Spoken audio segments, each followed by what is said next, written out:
You're listening to the Transformative Podcast brought to you by the Research Center for the History of Transformations at the University of Vienna.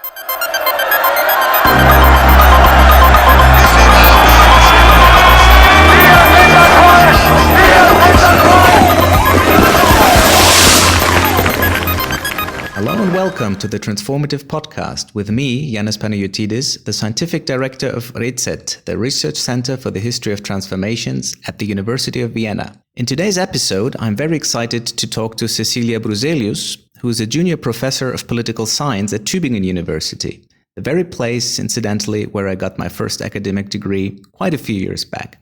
Hi, Cecilia.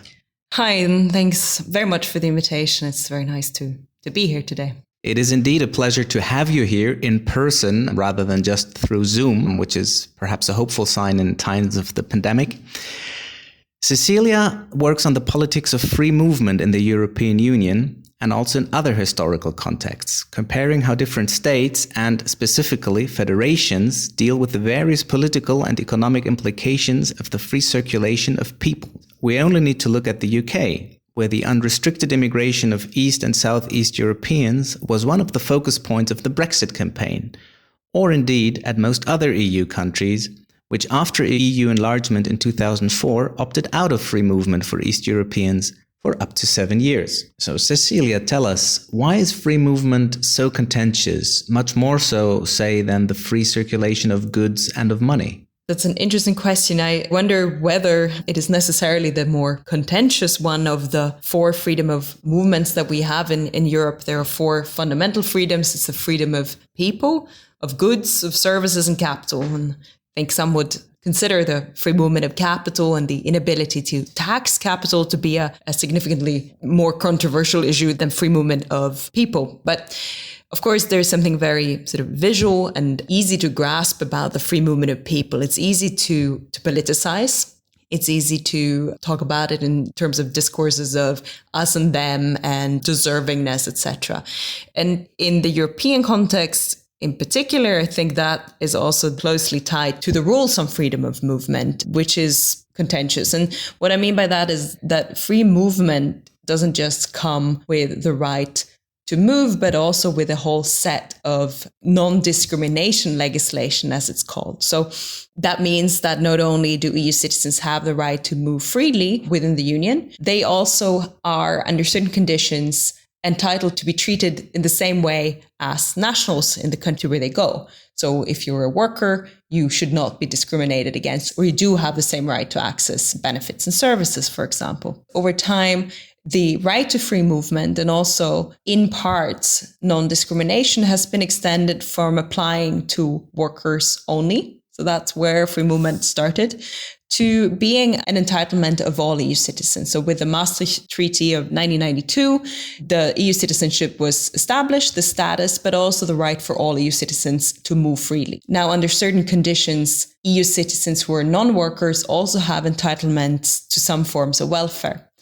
And I think this access to welfare for workers is the most contentious part of the whole EU free movement regime. In fact, I think most states or member states are not contesting the principle of free movement. They're contesting the other aspects, the rights that are associated with the right to move, to settle, and to take up work. So in my view, this welfare dimension is really a critical one. And it ties into labor market issues because it's about also the right to take up unemployment and the competition for jobs, with which comes also then entitlement to welfare.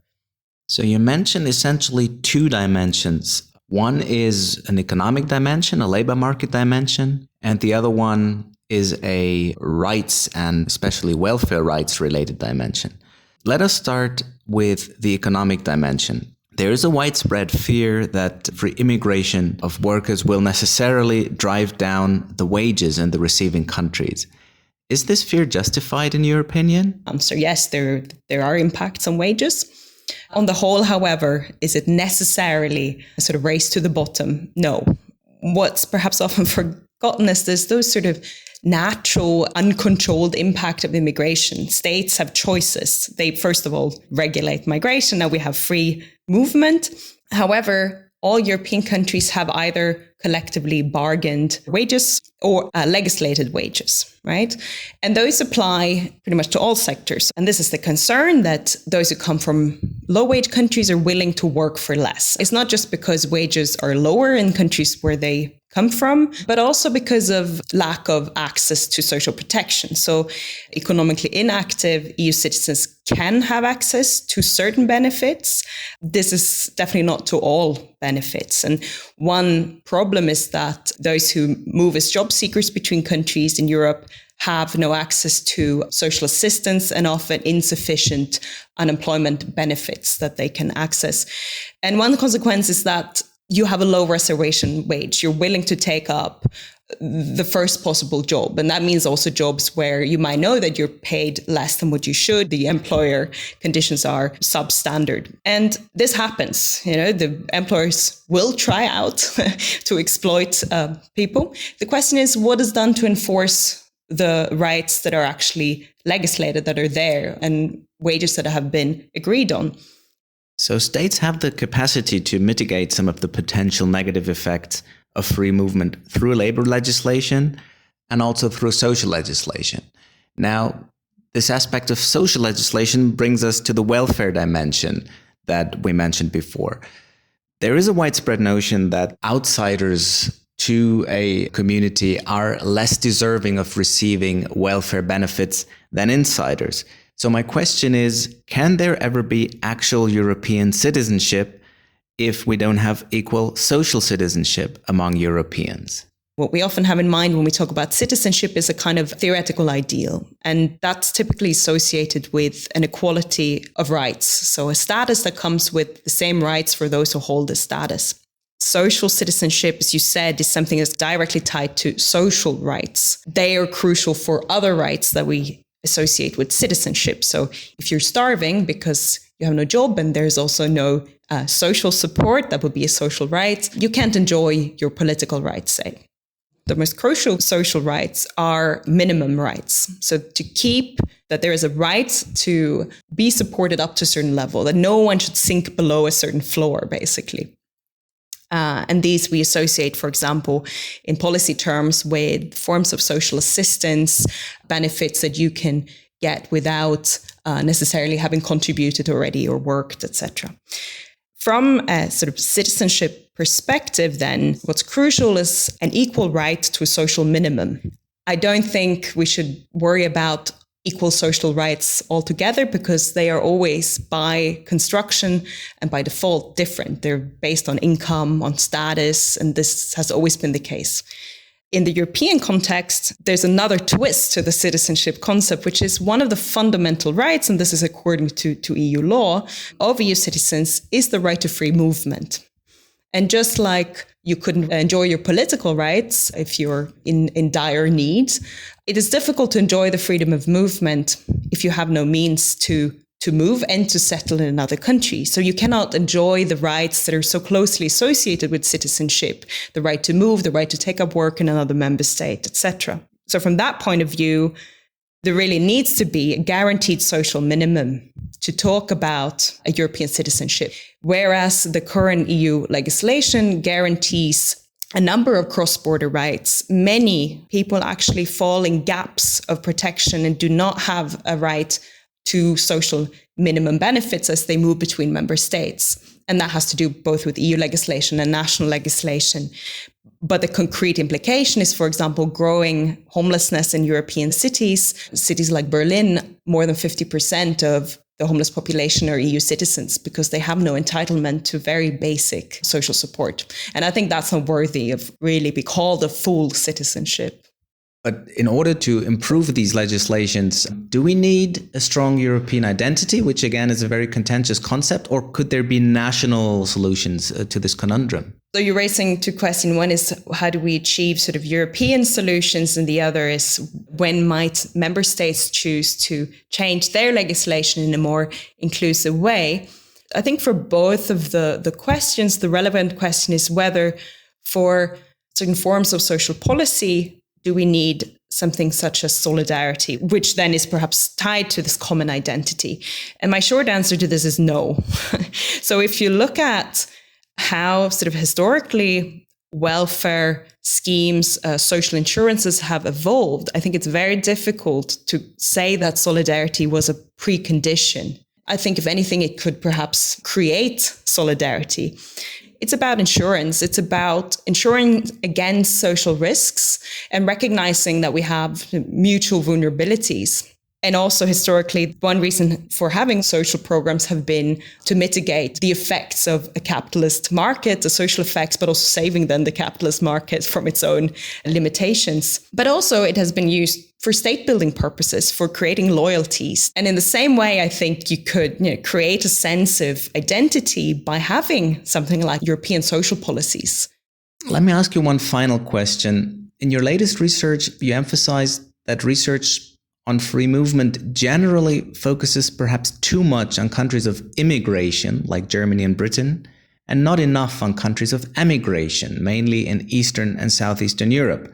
Tell us a bit about the possible effects of mass immigration, especially on East European countries, and how it affects their economic and social development. Yes, it is not given sufficient attention. One reason might be that those who look at European politics will pick up what's vocal at this level rather than looking first at the dynamics. And there are definitely countries of destination have been much more vocal in questioning and challenging the free movement laws and legislation. The impacts of immigration is, of course, a huge one. But sure, it is clear that immigration has demographic implications. And I think those are where to start when looking at some of the countries in Europe experiencing what you call the mass immigration.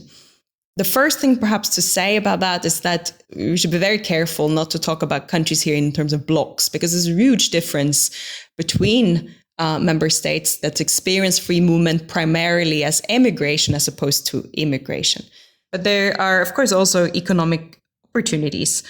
The most obvious one perhaps has to do with the labor market, just as free movement more generally does. And it is the possibility of reducing or exporting, some would say, unemployment. Poland, as an example, the country had something like 20% unemployment in the wake of restructuring after the fall of the Soviet Union, etc. Free movement as part of EU membership was really talked about as an opportunity to reduce unemployment. We saw also in the crisis 2008 how, for example, in Baltic countries, youth unemployment, which was really high, was effectively reduced by young people leaving the country. Also, importantly, in economic terms, is remittances. So the money that are sent back to families at home by migrants abroad. This is often highlighted in context of development countries, but it is really high in many of the countries with high emigration in Europe. In fact, if we look at it as a share of GDP, it's often higher than the funds received from the EU as a share of GDP. So these are really significant sums of money. At the same time, whilst I'm talking about these economic impacts, I think there's a danger in talking too much just about economic costs and benefits, because there are social impacts that are difficult to put in these terms. And one effect, for example, of high emigration is it changes social structures, it changes societies. Sociologists are talking about children growing up in rural parts of Eastern Europe with their grandparents only, because the parents are working abroad. And this has psychological effects on children, for example, especially when the mother is away, we know from research. It also has, I think, and this is, we're getting into the political dimension, people do not only migrate for economic opportunities. It's not just because wages or conditions are better in other countries. Many will cite dissatisfaction with governments, with corruption, etc. in countries of origin. Rather than staying and trying to change, it's easier to leave. And this, of course, then has implications for the long-term political developments and institutional developments of these countries. Cecilia Bruzelius, thank you very much for this fascinating insight into your work. And it's goodbye from me, Jannis Panagiotidis. You have been listening to the Transformative Podcast produced by RECET in Vienna.